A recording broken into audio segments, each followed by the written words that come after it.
Okay Coach, keputusan tak memihak kepada Immigration FC. Boleh Coach bagi komen sikit keseluruhan game tadi? Kalau kita tengok keseluruhan permainan, saya berpuas hati dengan corak permainan pasukan Immigration FC. Pemain telah memberi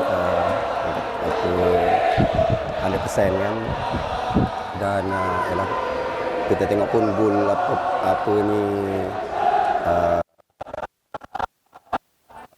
pasukan lawan pun melalui apa kan.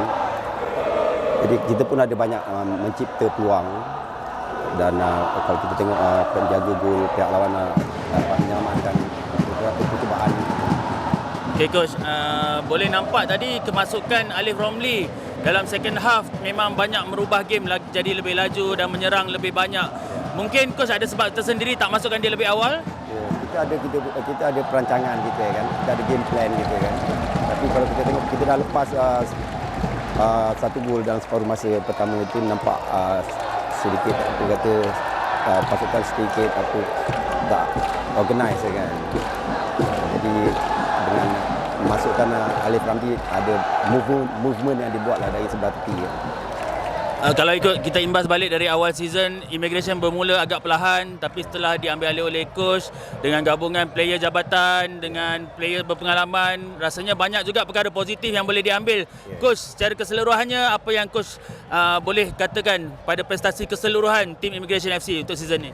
Ya, kalau kita tengok pun target pasukan IFC suku akhir kan. Jadi kita dah masuk separuh akhir. Itu satu pencapaian kan, pencapaian kepada pasukan IFC ya. Dan ialah memang kita punya apa ni cita-cita kita nak masuk final kan. Tapi apa dengan daya kan, kita tersekat di separuh akhir.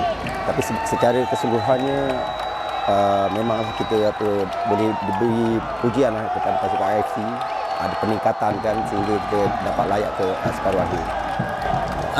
Untuk masa depan ada perancangan ataupun coach punya kontrak setakat mana coach?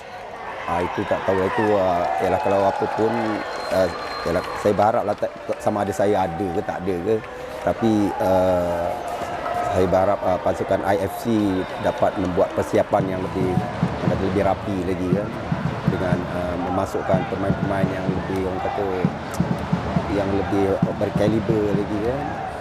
Itu yang harapan saya. Last sekali coach, sebagai coach yang berpengalaman, boleh tak kita nak minta pandangan coach tentang Liga M3 ni, di mana liga yang menempatkan semua bakat tempatan beraksi dan pemain-pemain muda yang tak dapat peluang di Liga Super beraksi di sini. Jadi coach memandang kepentingan Liga M3 untuk bola sepak negara macam mana coach?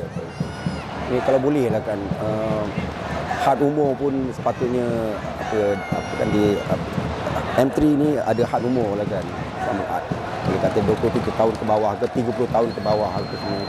Sebab apa, kalau kita tengok pun ramai pemain-pemain yang dah penghujung karier, memanglah mereka boleh bermain lagi, tapi kita nak memberi peluang kepada pemain-pemain muda untuk untuk pergi lebih jauh lagi, menunjukkan bakat mereka. Jadi kalau ada had umur tu kan, lebih bagus lagi lah. Okay, Nik, boleh tak ceritakan pengalaman untuk separuh akhir Liga M3? Pengalaman, saya amat berbangga benar untuk Immigration. Saya banyaklah experience di sini.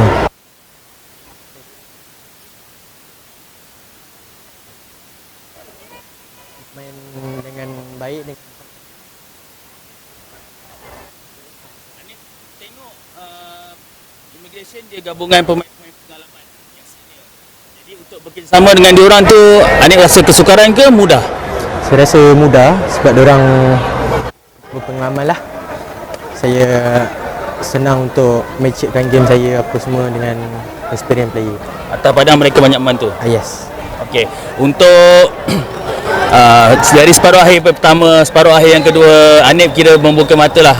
Kecemerlangan Anip banyak selamatkan sebenarnya, kalau tak lagi banyak bolos. So apa yang Anip boleh katakan dengan prestasi Anip sendiri? Bangga tak? Saya bangga dengan prestasi saya sendiri. InsyaAllah saya akan improvekan lagi permainan saya. Apa yang Anip harapkan untuk masa depan, karier mungkin season depan macam mana? So masa depan saya akan bermain untuk tim lain lah. saya akan pergi perantau satu Malaysia untuk cari pengalaman. Dah ada tawaran mana-mana? Belum lagi. Bagi komen tentang keseluruhan game separuh akhir kedua tadi.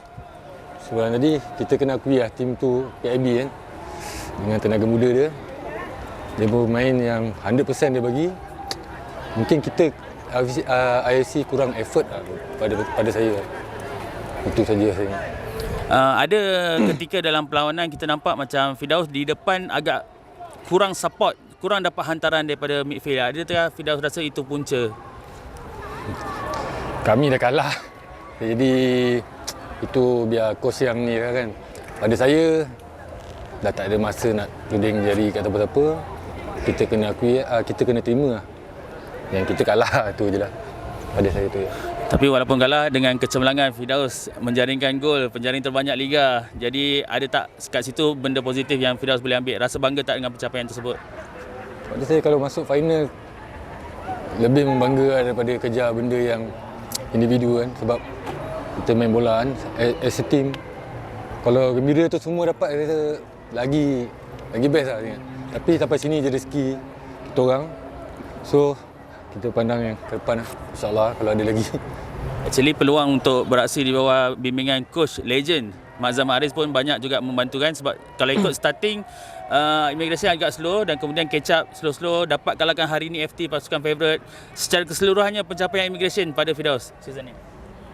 Pada saya baik, sebab kami bermula agak teruk lah, sehingga sebelum habis second round, dalam 2 game sebelum round, second round kami berada di nombor 6, nombor 7. Pada saya ada satu benda yang membangga lah, sebab kami catch up daripada bawah, daripada second last ke nombor 4 dan seterusnya semi-final. Bagi saya ini pun satu pencapaian yang baik lah. Cuma kita tak ada luck lagi lah untuk pergi lebih jauh. Kami sendiri di sini pun harap nak tengok lebih banyak lagi pada Firdaus. Jadi Firdaus punya harapan untuk mungkin musim depan macam mana? Musim depan kalau diberi peluang, InsyaAllah kita bagi macam biasa, bagi habis untuk karier kita kan. Itu je lah pada saya.